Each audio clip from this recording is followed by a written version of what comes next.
शांति शांति शांति।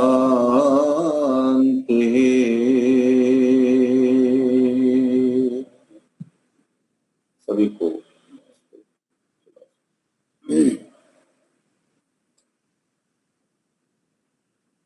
योग दर्शन के साधन पाठ के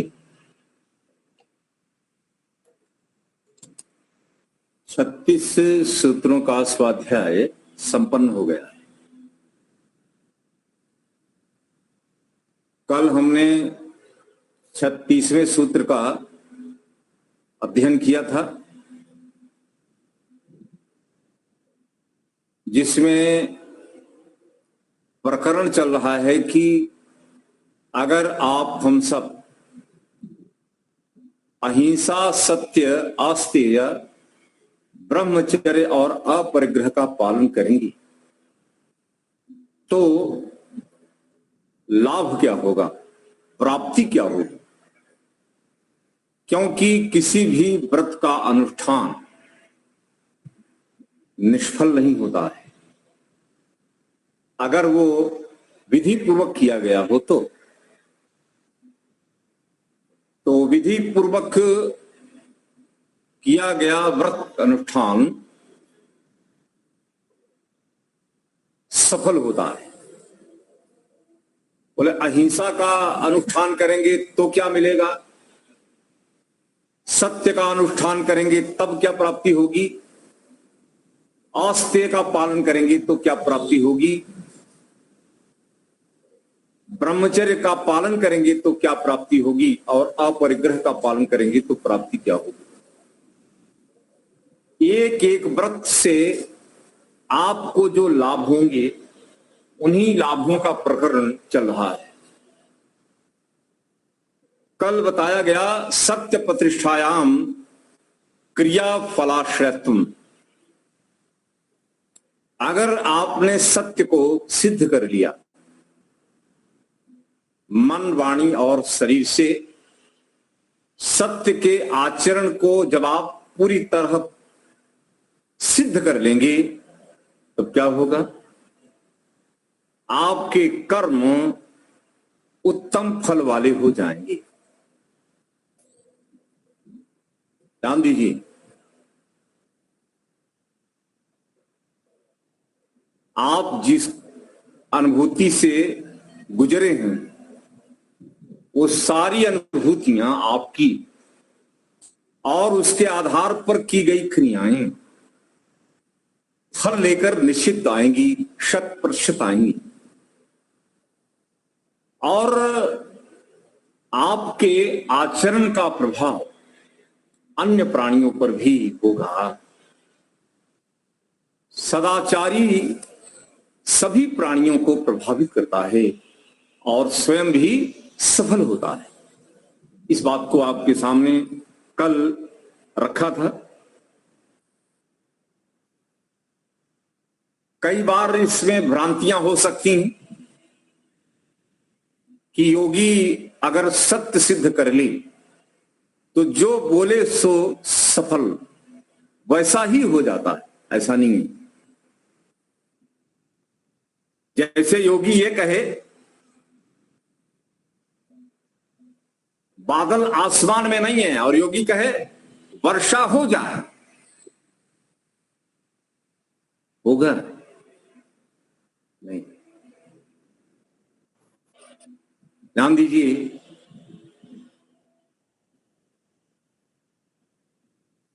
क्या बात समझ में आ रही है। आप ये कहें कि मैं जो बोलूं सब सत्य, ऐसा नहीं। आप योगी हो गए हैं, आप वही बोलेंगे जो प्रमाण से सत्य हो।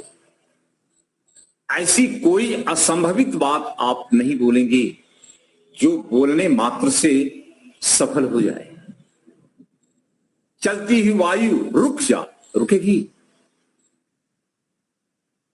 सूरज का निकलना बंद हो जाए, बंद होगा नहीं होगा। इस प्रकार असंभवित बातों को लोग कई बार भ्रांति से मान लेते हैं कि योगी जो बोले सब सफल।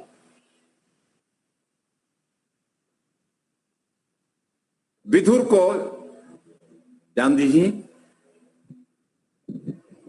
वंध्या है मान लीजिए, जिसको संतान नहीं हो सकती, उसको भी कहते पुत्रवती भव, संतानवती भव, कैसे होगा? अभाव से भाव संभव नहीं है ना। इसलिए कोई व्यक्ति ये कह दे कि मैं असंभव को संभव बना सकता हूं क्योंकि मैंने सत्य में प्रतिष्ठा पा ली है, तो मैं जो बोलूंगा सब सत्य होगा, ऐसा नहीं है। आप वो नहीं कर सकते वाणी के माध्यम से जो सृष्टि क्रम के विरुद्ध हो। सृष्टि क्रम के विरुद्ध आपके वचन सिद्ध नहीं होंगे। इस प्रकार की चमत्कार की बातें समाज में चला करके चमत्कार को फैलाना ये अवैध है, इसका दंड मिलेगा। असंभव बातें नहीं करना है। इसलिए यहां कहा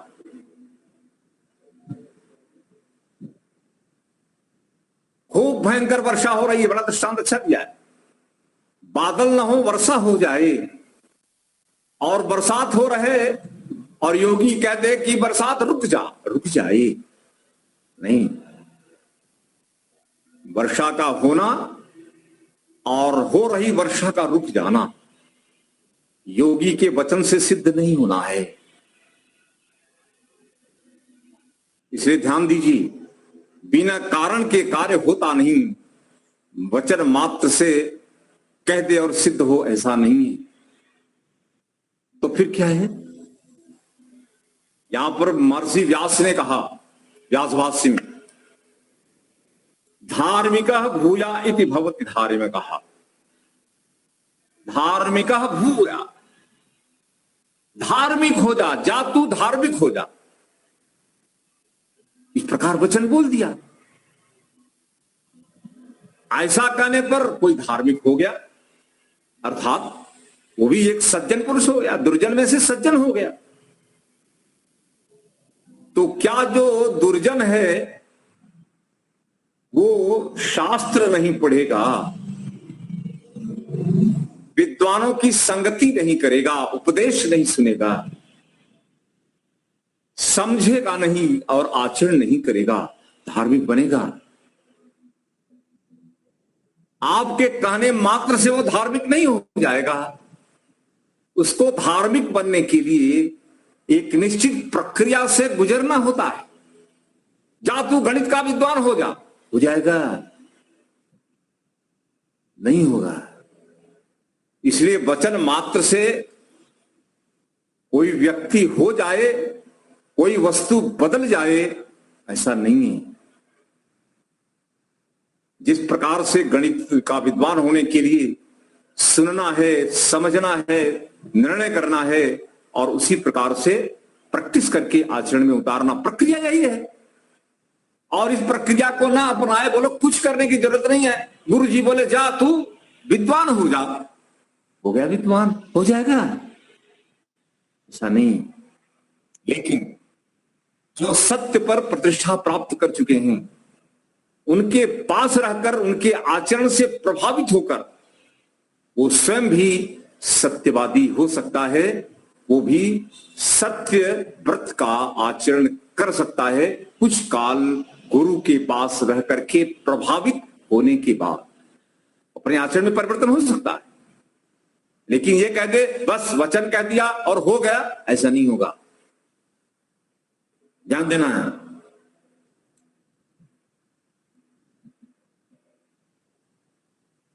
कुसंस्कार व कुसंगति के कारण, कुसंस्कार और कुसंगति व्यक्ति को अधार्मिक बनाती है। ध्यान दीजिए, कुसंस्कार और कुसंगति और सुसंस्कार और सत्संगति से व्यक्ति धार्मिक बनता है। अगर उसको सुसंस्कृत न किया जाए, ध्यान दीजिए, उसको संस्कृत न किया जाए और वो विद्वानों की संगति में न रहे तो धार्मिक नहीं बन सकता है। कुछ संस्कार धारण किए हो और कुसंगति में रहता हो और कोई सत्यनिष्ठ योगी उसको कह दे जा तू धार्मिक हो जा, कैसे हो जाएगा? कुसंस्कार वाला हो, कुसंग में रहता हो, योगी के कहने मात्र से हो जाएगा? असंभव। चमत्कार फैलाने की जरूरत नहीं है कि हमारे गुरु जी ऐसे हैं, उनके पास जाओ, जो कह देंगे वो हो जाएगा। ऐसा नहीं होता है। जो संसार व्यवहार में होता है, ध्यान दीजिए, किसी व्यक्ति के योगी बन जाने के बाद उसके वचन सत्य होंगे, लेकिन जब उन वचनों को व्यवहार में लाया जाए तब व्यवहार में लाने वाला बोलो क्या हो जाता है? उपदेशक के समान धार्मिक हो जाता है। तो जिस प्रकार से सत्य उपदेशक उत्तम संस्कार विद्या को प्राप्त करके महान बना है, ऐसे ही उसके संगति में रह करके उत्तम विद्या प्राप्त करके संस्कृत होता हुआ व्यक्ति भी उपदेष्टा के समान हो जाता है। ये तो संभव है, लेकिन वचन मात्र से सिद्ध हो ऐसा नहीं है। इस प्रकार नहीं सोचना है, न इस प्रकार होता ही है। प्रत्यक्ष प्रमाण से सिद्ध नहीं है। जगत में ऐसा कहीं नहीं है कि एक वैज्ञानिक किसी को कह दे तू वैज्ञानिक हो जाओ और वैज्ञानिक हो जाए, नहीं होना। तो आप सब लोग विद्वान हैं हमारे सामने, हमारे विद्यार्थी बहुत समझदार हैं, वो इस प्रकार के गुरु घंटालों के चक्कर में नहीं पड़ेंगे। ऐसा नहीं होता है। और याद रखें,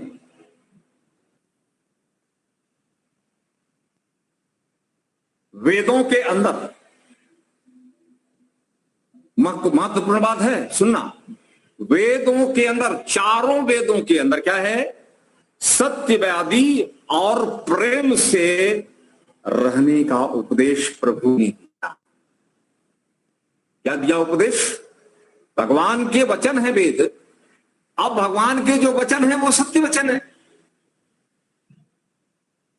और परमात्मा ने क्या उपदेश किया? सत्यवादी और प्रेम से रहो, सत्यवादी बनो और प्रेम से रहो। कहां कहा? सत्यवादी बनो, व्रतों का पालन करो। आप व्रत का पालन करोगे तो क्या होगे? बोलो, सिद्ध होगे। अग्ने व्रतपते व्रतम चरिष्यामि तच्छकेयम तन्मे राध्यताम इदम अहम अंधता सत्यम उपैमि।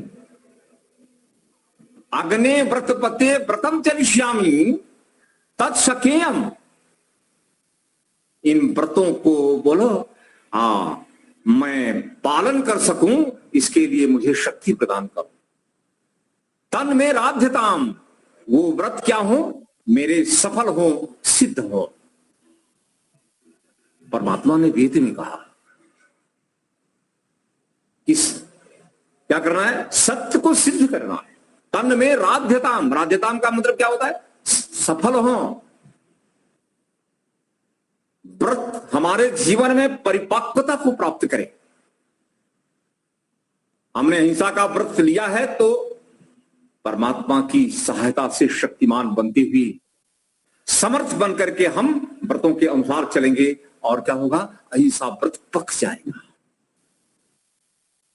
ऐसे ही सत्य व्रत पकेगा, ऐसे ही आस्तीय व्रत पकेगा। ये व्रत पकते हैं मन, वाणी और शरीर से। जब हम आचरण करते हैं तो ये धीरे धीरे परिपक्व होते हैं, पकते हैं। और जब पकते हैं तो फिर इन्हीं परिपक्व व्रतों के आधार पर परमात्मा का वो शुद्ध पाक आनंद आपको प्राप्त होता है। जिसके व्रत पक गए उसको पाक का पाक ज्ञान भी पाक और आनंद भी पाक। व्रत पकना है। इदम अहम अंधता सत्यम पय। हम असत्य से पृथक होकर सत्य को प्राप्त करते हैं। हम अहिंसा से पृथक होकर के ही हम हिंसा से पृथक होकर अहिंसा व्रत को प्राप्त होते हैं। हम असत्य, ध्यान दीजिए, असत्य से सत्य को, और आगे बोलिए, स्तेय जो आस्तेय व्रत है, स्तेय से आस्तेय को, और व्यभिचार को ब्रह्मचर्य से, और परिग्रह को बोलो अपरिग्रह से पृथक करते हैं। और जब ये दोष पृथक हो जाते हैं तो हम निर्दोष होते हैं। तो निर्दोष व्यक्ति को ही तो दोष रहित परमात्मा का ज्ञान और आनंद रत्न के स्वरूप में मिलता है। परमात्मा का ज्ञान और आनंद परमात्मा की सबसे ऊंचा रत्न है। बोले भगवान के पास तो बहुत रत्न है, असंख्य रत्नों की खान, लेकिन उसमें सबसे उत्तम ज्ञान और आनंद है।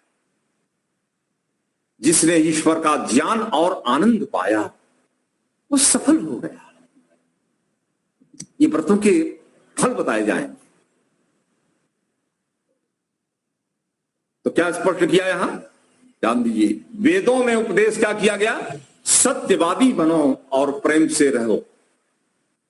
आपस में प्रेम से रहना। प्रभु ने संसार में हमको परस्पर प्रीति भाव से रहने का उपदेश किया है। आपस में द्वेष मत करना। रोज मंत्र पाठ कर रहे हैं, मां विद्विषावह। क्या कहते हैं जी, सहना अवतु सहनो भुनक्तु सह वीर्यम करवा वही। और अंत में क्या कहते हैं, जो पढ़ा है हमने वो तेजस्वी बने, और हम क्या करें, मां विद्विषा। हम गुरु और शिष्य परस्पर द्वेष न करें। मनसा परिक्रमा में बार बार 6 बार कहा गया कि हे प्रभु, मेरे अंदर जो द्वेष भाव है उसको जलने के लिए मैं आपके न्याय रूपी जबड़े में अर्पित करता हूं, मेरे दोस्त को जला दो। बार बार द्वेष से दूर रहने का उपदेश वेद ने किया है। प्रेम से रहो। और ये बात जमीन के स्तर पर उतारनी। आगे स्पष्ट किया, ईश्वर सदा सत्य ही बोलता है। ईश्वर की वाणी कभी झूठ नहीं होती। वेद में प्रभु ने जो उपदेश किया वो सत्य है। और क्या कहा, वही वेदवाणी सब सुनते हैं। कोई सत्यवादी हो जाता है, कोई असत्यवादी हो जाता है। क्यों नहीं ईश्वर की वाणी पढ़ने वाला असत्यवादी कभी, लेकिन ऐसा नहीं होता है। भगवान की दी हुई वेद की वाणी भी व्यक्ति को क्या नहीं बना देती, जैसा बोला वैसा बन जाता नहीं बनता है। परमात्मा हमको रात दिन सिखा रहे हैं, कौन बनता है। चारों वेद के विद्वान, वेदों के मर्मज्ञ, शुद्धि मर्मज्ञ लोग संसार में बैठे हैं, लेकिन फिर भी वो असत्य का आचरण करते हैं, अन्याय का आचरण करते हैं। कहने का मतलब कि अगर कोई बोलो सत्यनिष्ठ व्यक्ति बोल दे और वैसा का वैसा सुनने वाला बन जाए, निश्चित नहीं है। यह हेतु दिया गया कि परमात्मा की वाणी पढ़ने, सुनने, पढ़ाने, सुनाने वाले भी सुधरते नहीं हैं। अगर भगवान जैसी वाणी तो किसकी होगी, लेकिन फिर भी लोग सुधरते नहीं है। ये मत कहना कि मेरे गुरु जी बोलते हैं वो सत्य हो जा। यहां गुरु के गुरु तो प्रभु हैं और वेद की शिक्षा दे रहा, लोग सुधरना नहीं चाहते। जानते हैं सुधरते नहीं हैं, कुछ सुधरते हैं कुछ नहीं सुधरते हैं। और अगर वेदवाणी सत्य ही सिद्ध हो तो सारे सुधर जाने चाहिए, जो जो पढ़ते हैं नहीं सुधरते। इसलिए ये बात कही, भगवान की वाणी सुनकर के न सारे सत्यवादी होते हैं न सारे प्रेम से रहते हैं। परमात्मा ने कहा सत्यवादी बनो और परस्पर प्रेम करो। कौन करता है? कुछ करते हैं, ज्यादातर तो पढ़ते हैं, सुनते हैं, सुनाते पढ़ाते हैं, लेकिन व्यवहार में नहीं है, आचरण में नहीं है। किस काम की वेद विद्या? गुरु कितना भी अच्छा पढ़ा दे, अगर शिष्य समझने के लिए तैयार नहीं है, उसको जीवन में आचरण में उतारने के लिए तैयार नहीं है, चाहे जितना बड़ा विद्वान हो, अगर आप श्रोताओं की अपने में बदलने की महेक्षा इच्छा कामना नहीं है, संकल्प नहीं है, आपको कोई नहीं बदल सकता है, मुझे कोई नहीं बदल सकता। बदलने के लिए आपकी इच्छा सर्वोपरि है। मुझे बदलना है, मैं असत्य बोलता हूं, मुझे सत्य बोलना है। ये आपका संकल्प ही आपको व्रत पर आरूढ़ करेगा। कोई गुरु किसी को जबरदस्ती नहीं बना सकता है, जब तक कि वो बनना न चाहे। कोई चमत्कार नहीं होने वाला है, इसको ध्यान में रखना है। और आगे देखिए, सत्यवादी व्यक्ति का प्रभाव पड़ता है, इसमें कोई संशय नहीं है। परंतु ध्यान दो, सभी पर नहीं पड़ता है।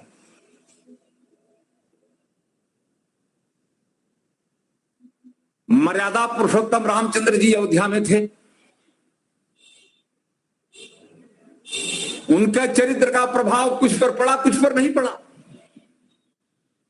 सब पर तो नहीं पड़ा, कैकेयी पर तो नहीं पड़ा, मंथरा पर तो नहीं पड़ा। क्यों नहीं पड़ा? और कुछ पर पड़ा, पूरी जनता पर पड़ा है। तो किसी पर पड़ा और किसी पर नहीं पड़ा है, तो क्या आप मानोगे कि मर्यादा पुरुषोत्तम राम का चरित्र कम था? वो तो विराट चरित्र के व्यक्ति थे, लेकिन कुछ पर प्रभाव पड़ा, कुछ पर नहीं पड़ा। ऐसे ही ईश्वर की वेद विद्या उसको प्रभावित करती है, कुछ नहीं प्रभावित होते। और संसार में कुछ धार्मिक हैं, ज्यादातर तो लोग अधार्मिक हैं। ईश्वर तो रात दिन सिखा रहा है, लोग नहीं सीखते। इस प्रकार कभी मत ये मानना पांडवों पर योगेश्वर कृष्ण का प्रभाव पड़ा, औरों पर नहीं पड़ा। इतना समझा के थक गए, नहीं पड़ा। रावण पर प्रभाव राम का नहीं पड़ा, विभीषण पर पड़ा। तो जिस पर प्रभाव पड़ा पड़ा, नहीं पर पड़ा नहीं पड़ा। ऐसा जरूरी है कि सब पर समान रूप से प्रभाव पड़ेगा। क्यों? क्योंकि वो प्रभावित हो तब ना, वो सोचे तो ना। उसके अंदर तो व्रत के विरुद्ध सोच है, अभिमानी है, अहंकारी है, वो कहां सोचेगा? इस प्रकार आप इस सूत्र का दूसरा पक्ष भी सामने रखेंगे। आगे देखिए, अब सूत्र संख्या 37, अहिंसा प्रतिष्ठायाम तत्सन्निधौ वैरत्यागः, सत्य प्रतिष्ठायाम क्रिया फलाश्रयत्वम्। दो हो गए। अब तीसरे व्रत की बात चल रही है, अस्तेय प्रतिष्ठा। ध्यान दीजिए, अस्तेय प्रतिष्ठायाम सर्वरत्नोपस्थान। जिसका अस्तेय व्रत सिद्ध हो गया, ध्यान दीजिए, कहां वो, उसको सारे उत्तम पदार्थ प्राप्त हो जाते हैं। सर्वरत्न उपस्थान, उसको सारे रत्न प्राप्त हो जाते हैं। अब बताओ, जो ईमानदार है उसको सब कुछ मिलता है, और जो चोरी करता है उसको कुछ नहीं मिलता है। ऋषि कह रहे हैं आपको रत्न पाना है, चोरी बंद कर दो, ईमानदारी से रहो, सत्य बोलो, न्याय से चलो। हम आप न्याय से चलेंगे, सत्य पर चलेंगे, ईमानदारी से रहेंगे, सब मिल जाएगा, कोई कमी नहीं होगी। संसार में भ्रांति क्या फैली है? सारे रत्न प्राप्त करना हो तो अन्याय करना ही पड़ेगा, हिंसा करनी ही पड़ेगी, झूठ बोलना ही पड़ेगा, बेईमानी करनी ही पड़ेगी। कितना बड़ा भ्रम है। ऋषि बता रहे हैं ऐसा नहीं है भाई, आप अहिंसा का पालन करेंगे, सत्य का पालन करेंगे, अस्तेय व्रत का पालन करेंगे, सारे रत्न मिलेंगे। ऐसा कुछ नहीं है जो आपको नहीं मिलेगा। और सबसे बड़ी बात, परमात्मा मिलेंगे।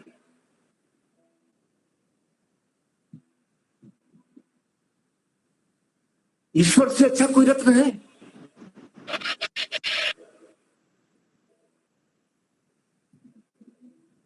अहिंसा, सत्य, अस्तेय, ब्रह्मचर्य और अपरिग्रह व्रत का पालन करने से बोलो ईश्वर मिलेंगे, भगवान जैसा रत्न मिलेगा,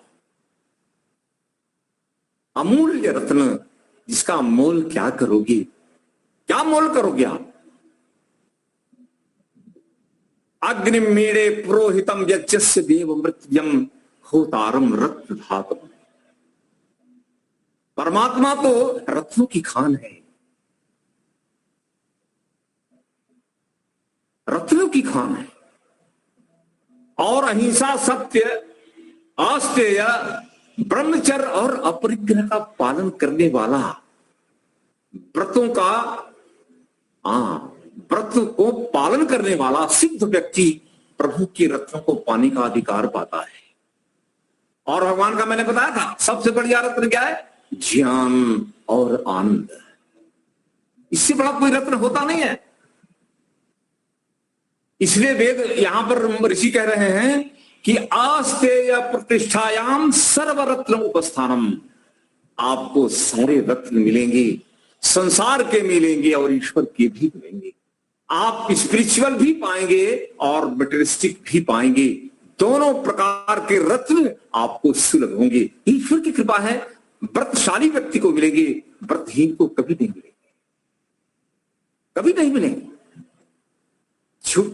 अन्याय करने वाला, ध्यान दो, अन्याय पर चलने वाला, झूठ बोलने वाला, बेईमान व्यक्ति को रत्न मिलता है क्या? वो तो जो इकट्ठा किया है वो कुछ नहीं है, उससे सुख नहीं मिलने वाला है। इसलिए यहां ऋषि कह रहे हैं कि आप ध्यान दो, क्या कहा? इस योगी को जिसने आस्तेय, आस्तेय की परिभाषा याद रखी, क्या है आस्तेय? ध्यान दीजिए, अशास्त्र पूर्वकम, अशास्त्र पूर्वकम, शास्त्रों में जो कहा है उसकी विपरीत व्यवहार। अर्थात भारतीय संविधान में क्या कहा कि किसी भी व्यक्ति को, जो व्यक्ति किसी पदार्थ का स्वामी है, उससे पूछे बिना, जाने बिना, छिपाकर उस वस्तु का स्वामी बन जाना चोरी। चोरी नहीं करेंगे। अशास्त्र विधि पूर्वकम, याद दीजिए यहां कहा, द्रव्याणाम परतः स्वीकरणम, दूसरे के पदार्थ को कैसे बोला? शास्त्र के विरुद्ध अपने अधिकार में ले लेना चोरी है। आप बिना पूछे किसी के पदार्थ का प्रयोग नहीं कर सकते और लूट कर, छिपा कर उसका अधिकार नहीं पा सकते। ये अपराध के अंतर्गत आएगा, दंड मिलेगा।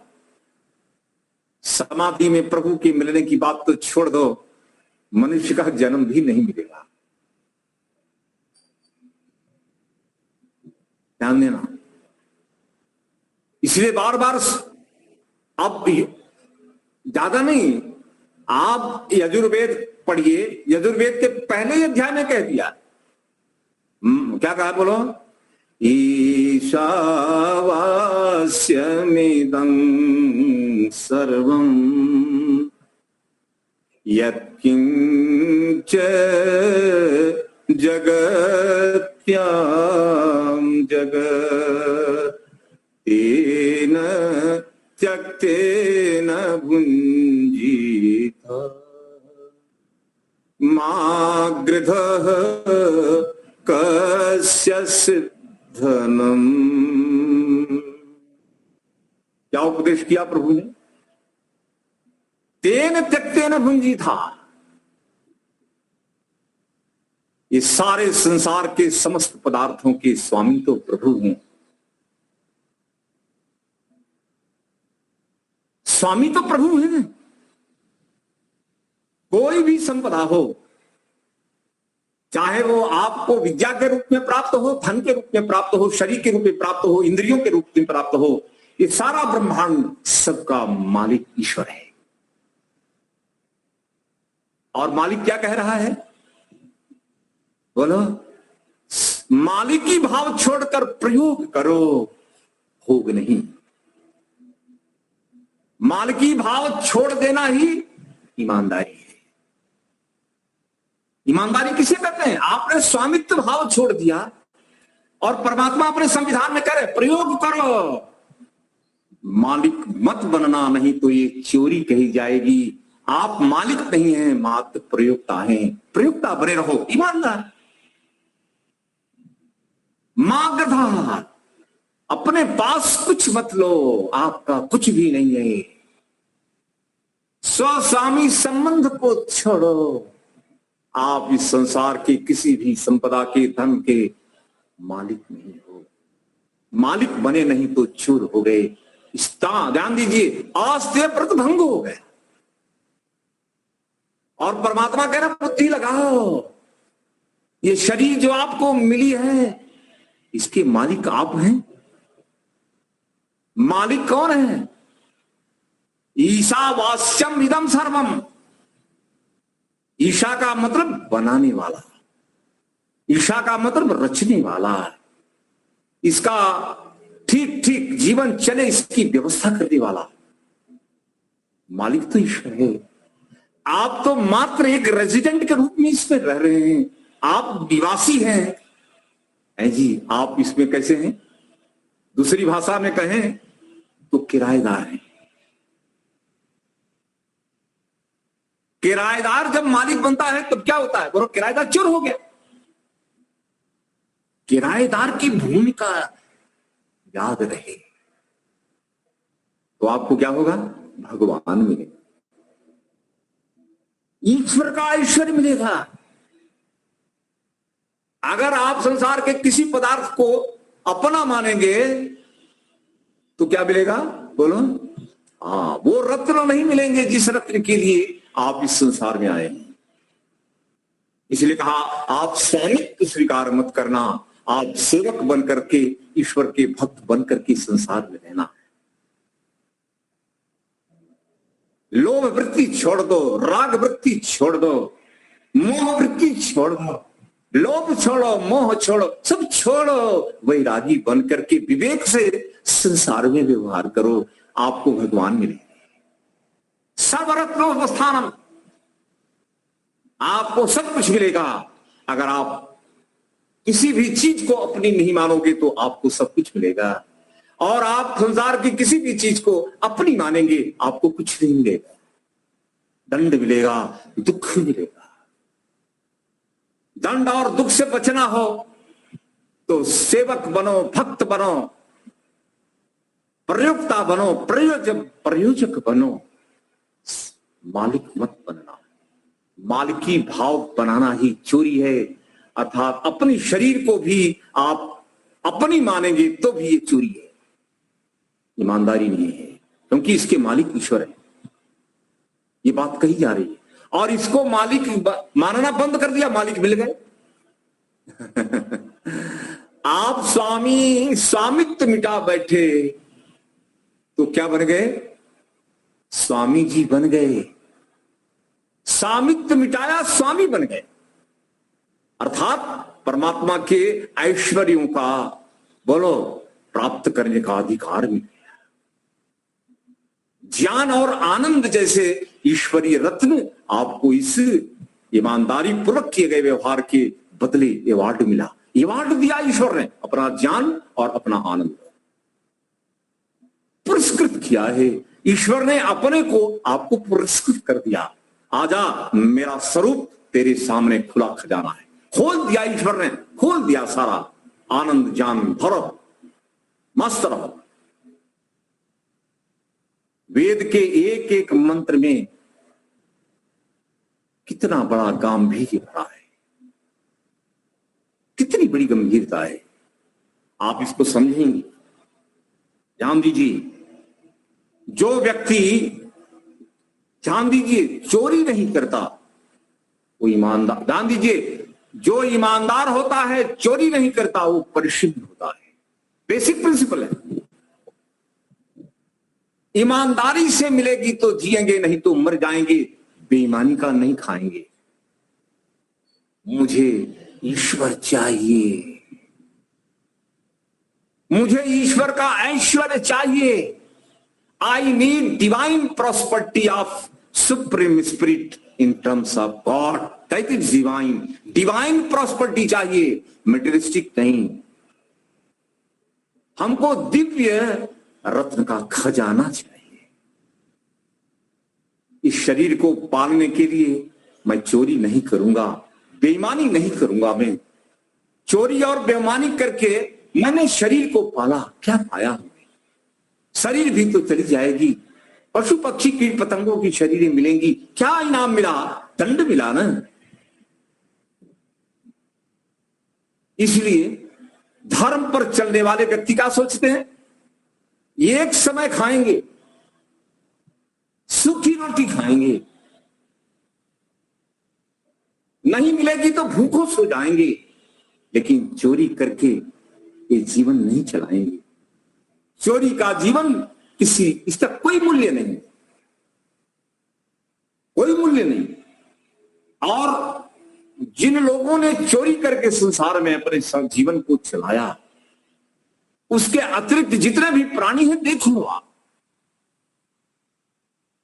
मनुष्य से जितने इतर प्राणी हैं सारे के सारे अन्यायी रहे हैं, सारे के सारे झूठ बोले हैं, सारे के सारे चोरी किए हैं, सारे के सारे व्यभिचारी रहे हैं और सारे के सारे कंजूस रहे हैं।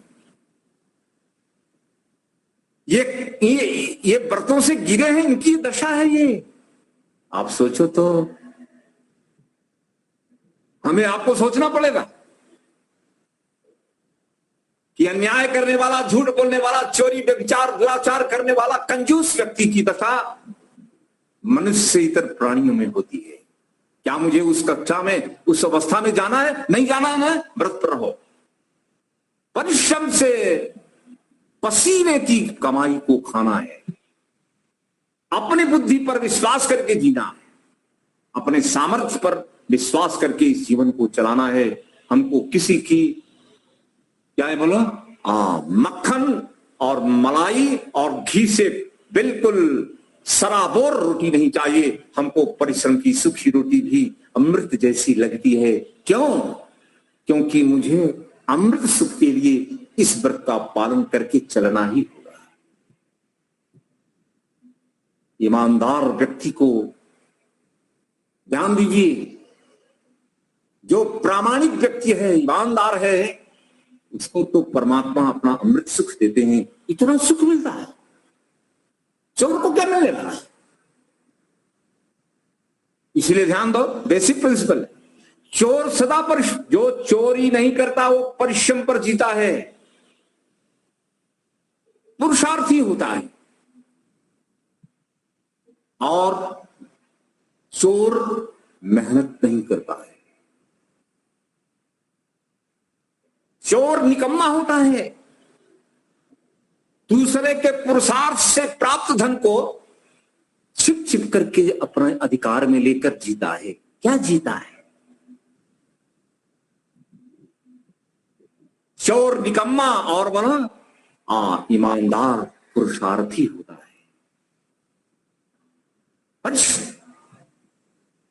और देखिए, जो ईमानदार है वो पुरुषार्थी होता है, और जो पुरुषार्थी होता है वो कल्याणकारी होता है, परोपकारी होता है। नियम है ये।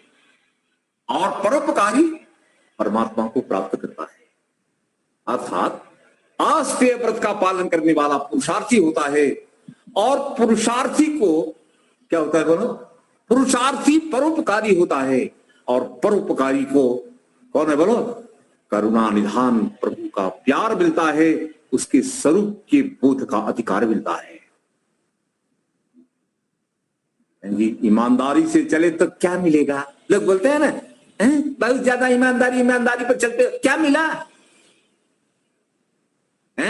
उसको देखो, आईएएस हो गया, हर शहर में उसके पास बंगले। तुम्हारे पास क्या है? बड़े आदर्शवादी बनने चले हैं। तुमने क्या पाया? आदर्शवाद को अपने जीवन में उतार कर पाया क्या? अरे नालायक, हमारा मूल्यांकन तू मूर्ख क्या करेगा? बेईमान हमारा मूल्यांकन करेगा, चोर आपका मूल्यांकन करेगा। आपका वैल्यूएशन संसार के धार्मिक करेंगे, और सबसे अधिक वैल्यू तो ईश्वर आपकी करेंगे थे। हर आईएएस बन गए तो हर शहर में मकान है, हर शहर में जमीन ले रखी है। लूट लिया, देश को बर्बाद कर दिया चोरों ने, देश को। ये धरती चली जाएगी, कमाई सब चली जाएगी। चोरी का सामान जितना भी इकट्ठा किया, मरने के बाद सब चला जाएगा। और ये तो गया, और इतना सुंदर स्वर्णिम मानवीय जीवन भी अगले जन्म में समाप्त हो जाएगा। ये लॉस दिखता नहीं है। Human value of human life, मानव जीवन का मूल्य ही नहीं समझ में आता। अमूल्य है। चोरी करेंगे, जीवन चला जाएगा। क्या पाया हमने? विवेक करके व्यक्ति, जो रत्न प्रामाणिक को मिलता है वो किसी को नहीं मिलता।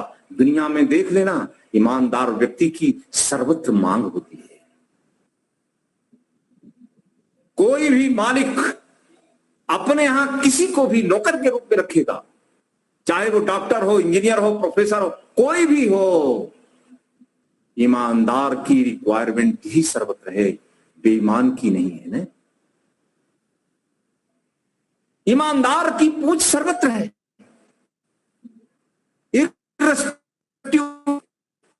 जाति देश काल, सर्वत्र पूछ है उसकी। और बेईमान की कोई पूछ नहीं है। कौन पूछता है बेईमान को? आप अपने सर्टिफिकेट, आप अपने आप देते हैं ना, अपना फॉर्म देते हैं भर करके, अपनी योग्यताएं, और उस क्वालिफिकेशन में लिखो मैं बेईमान हूं, मैं बेईमानी से काम करता हूं। आपका सिलेक्शन होगा। क्या लिखते हैं? मैं अपना काम बड़ी ही निष्ठा, ऑनेस्टी के साथ करूंगा, ये लिखते हैं। कोई संसार का व्यक्ति एक नहीं लिखता कि मैं बेईमानी करूंगा। कौन पूछता है बेईमान को? और आश्चर्य है कि ईमानदार मिलते नहीं। कोई ज्यादा बेईमान, कोई बड़ा बेईमान, कोई छोटा बेईमान, बेईमानों से देश भरा है। इक्का दुक्का लाखों में कोई मिले तो मिल जाए, सौभाग्य हमारा।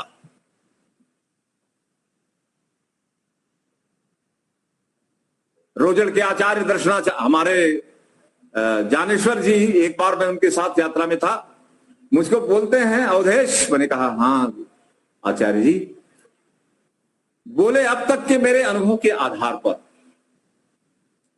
मैं ये कह सकता हूं कि अरबों रुपए इकट्ठा करना सरल है, लेकिन एक ईमानदार व्यक्ति को प्राप्त करना बहुत कठिन है।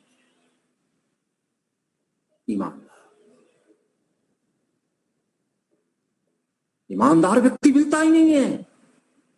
बेईमानों से दुनिया भरी है।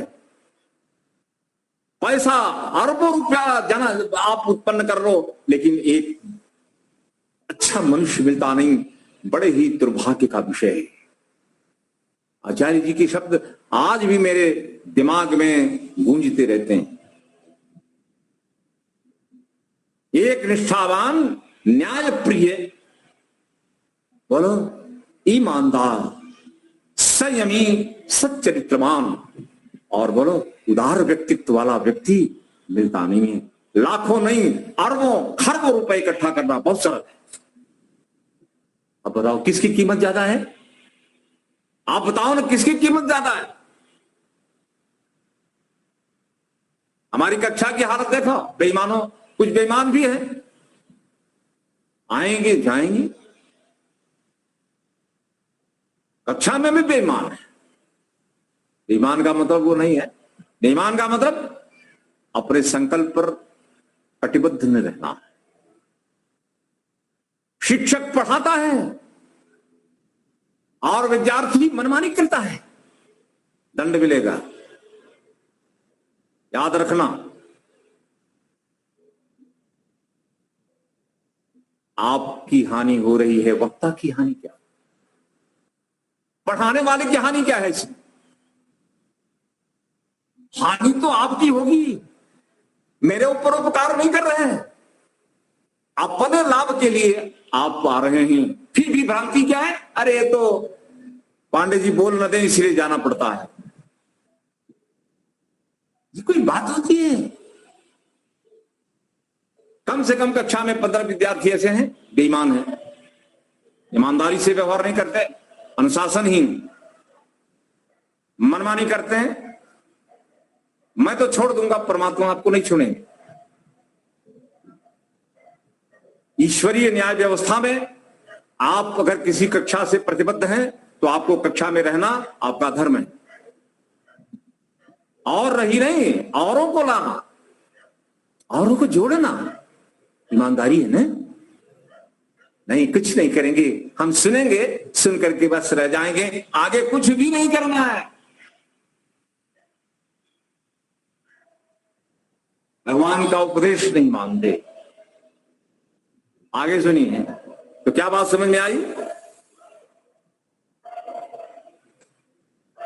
आस्ते प्रतिष्ठायाम सर्वरत्नोपस्थानम। सर्वरत्न उपस्थानम का मतलब हाजिर हो जाना। इसी जन्म में, चालू जन्म के अंदर ही ईमानदारी से जीने वाले व्यक्ति को सारे रत्न मिल जाते हैं, और समाधि में तो ईश्वर का आनंद। रत्नों का रत्न, रत्नाराम रत्न, रत्नों का रत्न, सर्वश्रेष्ठ रत्न वरेण्यम भरगहा। सबसे बढ़िया रत्न परमात्मा का समाधि में मिल जाएगा। कंडीशन क्या है? यम नियम का पालन करो। बनाए हम तो यम नियम पर नहीं चलेंगे और सबसे बढ़िया उत्तम रत्न को प्राप्त कर लेंगे, कहां से पाओगे? बोले हम मेहनत नहीं करेंगे और बोलो चक्रवर्ती हो जाएंगे। हम परिश्रम नहीं करेंगे, चक्रवर्ती राजा हो जाएंगे, या आईएएस हो जाएंगे, पीसीएस हो जाएंगे, जो भी होना हो, साइंटिस्ट हो जाएंगे, परिश्रम नहीं करना है। यम परिश्रम है, यम समाधि तक पहुंचने की साधना है, यम तपस्या है। यम के नियमन में रहने वाला, ध्यान दीजिए, यम पूर्वक अपने जीवन को नियमित जीने वाला व्यक्ति समाधि में वरेण्यम हरहा जीवन, सबसे उत्तम ज्ञान और आनंद को अपनी आत्मा में प्राप्त कर लेता है। ऐसे नहीं है आप साधना करेंगे और सिद्धि नहीं मिलेगी, ऐसा नहीं है। इसलिए यहां ऋषि कह रहे हैं, अब ध्यान दीजिए, जब योगी, ध्यान दीजिए, मन वाणी और शरीर से अच्छे प्रकार से चोरी का परित्याग कर देता है, तब सब उत्तम पदार्थों की प्राप्ति होती है। अर्थात उत्तम पुरुषार्थ के अनुकूल आप जैसी परिश्रम करेंगे उसके अनुकूल ही फल की प्राप्ति होगी, दूसरों की सहायता मिलेगी तथा ईश्वर से ज्ञान, बल और आनंद। यह है चोरी को त्यागने वाले महाव्रती को मिलने वाला लाभ। क्या लाभ मिला? लाभ ध्यान दो। पहला लाभ क्या बताया? आपके पुरुषार्थ के अनुसार फल मिलेगा, निश्चित मिलेगा। संसार के अच्छे मनुष्य, प्रामाणिक मनुष्यों से आपको सहायता मिलेगी और परमात्मा से क्या मिलेगा बोलो? शुद्ध ज्ञान, बल और आनंद की प्राप्ति होगी। यह है ईमानदारी से जीने का फल। अर्थात मोटी भाषा में कहेंगे क्या? आपको अर्थात ईमानदार को ही ईश्वर मिलेंगे, बेईमान को बिल्कुल नहीं।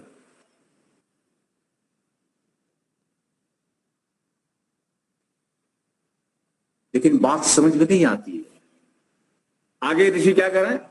अब महर्षि व्यास इसका भाष्य कर रहे हैं। देखिए कितना सुंदर भाष्य, पर थोड़े शब्दों में क्या भाष्य है? सर्वाधिक सर्वाधिक स्थानीय, क्या कहा? सारे दिशाओं में स्थित सर्वाधिक स्थानीय अस्य उपतिष्ठन्ते रत्नानि। इस योगी को जो आस्तेय व्रत का पालन करता है उसको सभी दिशाओं में स्थित रत्न, उत्तम पदार्थ यथा योग्य उपस्थित हो जाते हैं, प्राप्त हो जाते हैं। चारों दिशाओं में यूनिवर्सल, दुनिया में उसको यूनिवर्सल हेल्प मिलती है।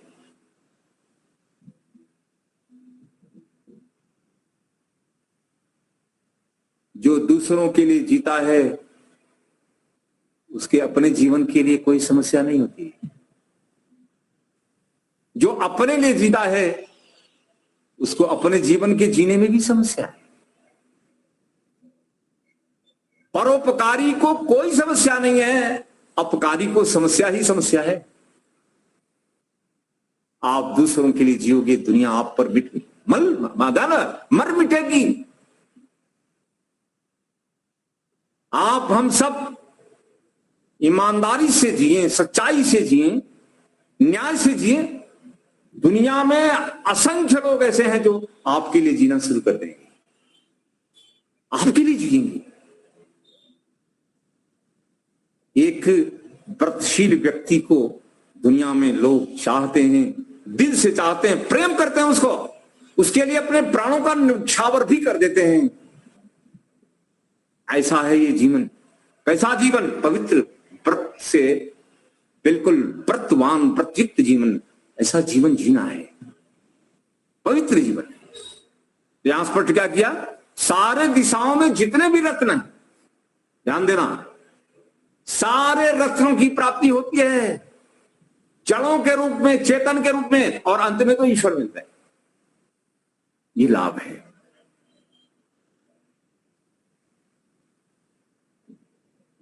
ये लाभ कम है। गांधी जी हमारे रेलिवेंट एग्जाम्पल। स्वतंत्रता संग्राम में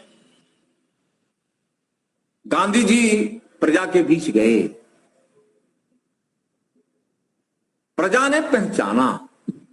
क्या पहचाना? ईमानदार है, अहिंसा और सत्य व्रत पर चल रहा है और प्रामाणिक ईमानदार है। देश की आजादी के लिए लाखों लोग उसके पीछे चल पड़े। गांधी जी के कहने से कितनी महिलाओं ने अपने रत्न दे दिए, ऑर्नामेंट्स भेंट चढ़ा दी। राष्ट्र के लिए एक राष्ट्र नायक को लोगों ने समर्पित किया कि नहीं किया? चारों दिशाओं से लोगों ने सहायता की है। क्यों? जानते थे हमारा नेता अहिंसक है, सत्यवादी है, ईमानदार है। बस पर्सनालिटी ऐसी दिखने लगी, हर आदमी के अंदर गांधी प्रेम जाग उठा। गांधी प्रेम है ये प्रेम अहिंसा, सत्य और ईमानदारी का है। कोई गांधी जी के पुतले से प्रेम नहीं है। गांधी जी के अंदर व्रतों के प्रति जो निष्ठा है, उसी निष्ठा का सम्मान इसी देश में आज के 70, 75, 80 वर्ष पहले हुआ है। ऐसा नहीं है कि ये मात्र भाषण के लिए। अगर हम अपने जीवन में चरित्र में लाते हैं गांधी जी, तो आज भी ये प्रजा आपके पीछे दीवानी हो सकती है। प्रजा की दीवानगी ईमानदारी के लिए है, आज भी है। लाल बहादुर शास्त्री हुए ईमानदार,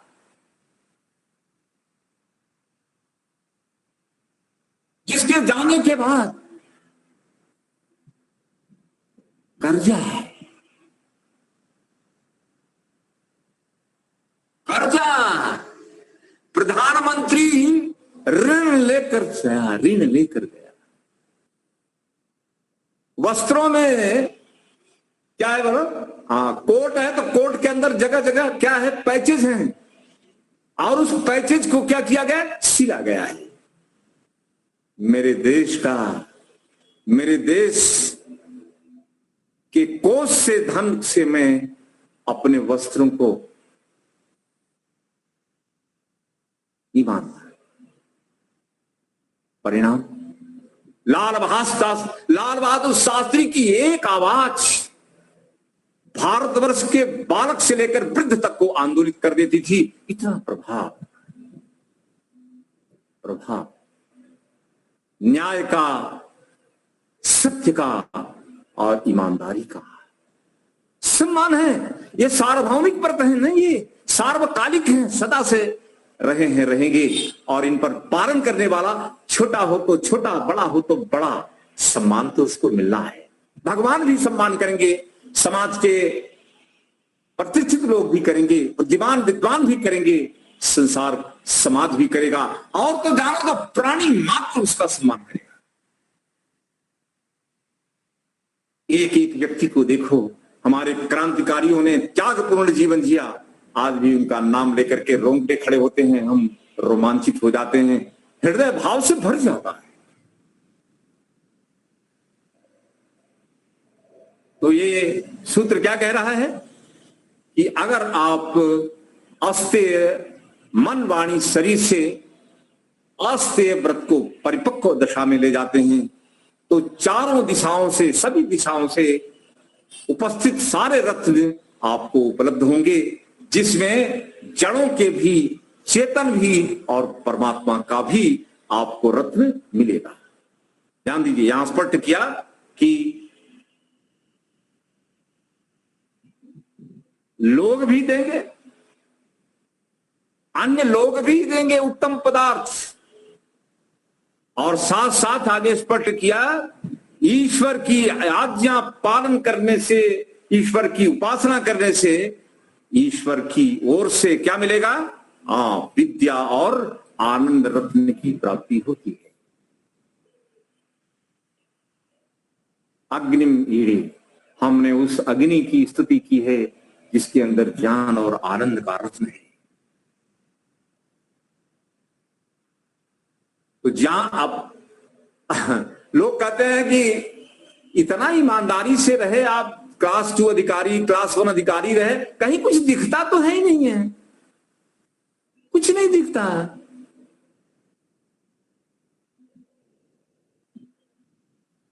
और एक बेईमान हुआ, वो प्रशासन अधिकारी बन गया, उसका सब दिखता है, और आप भी उसी पोस्ट पर हैं, आपको कुछ दिखाई देता नहीं है। आध्यात्मिक रत्न इन चर्म चक्षुओं से दिखते नहीं है।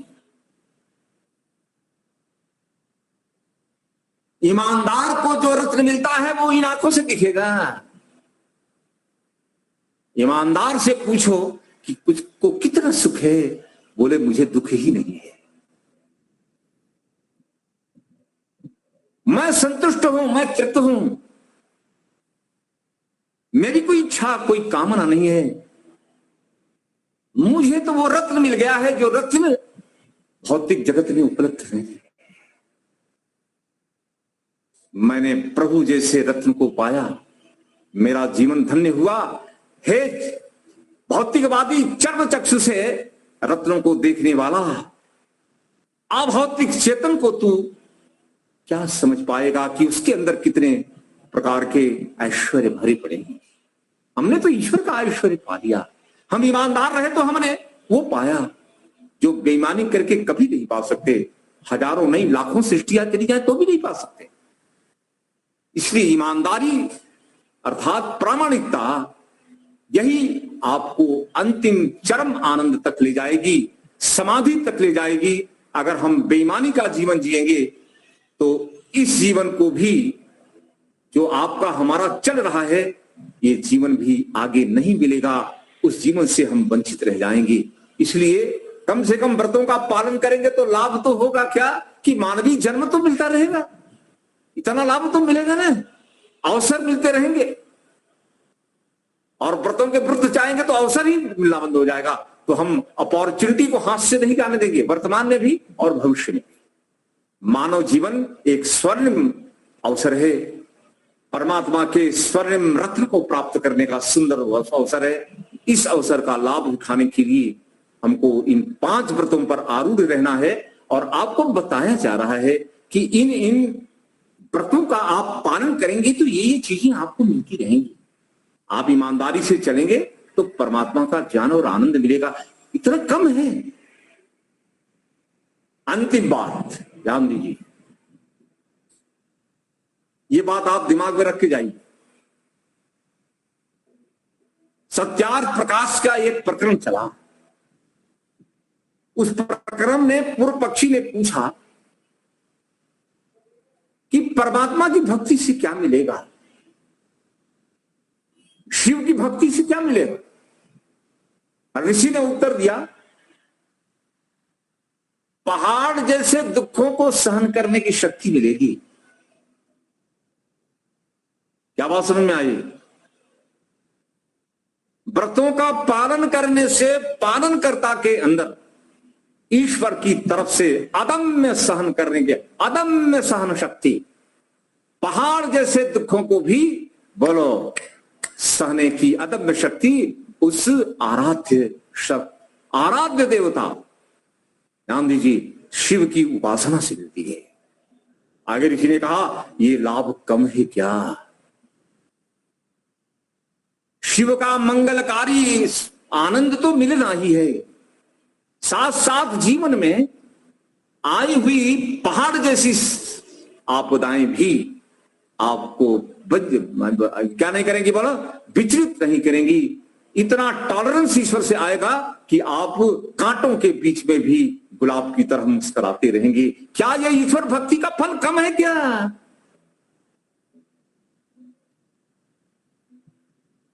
ईमानदार रहेंगे तो प्रभु का आनंद आएगा। क्या ईश्वर का आनंद जगत में कोई ईश्वर के साथ तुलनीय है?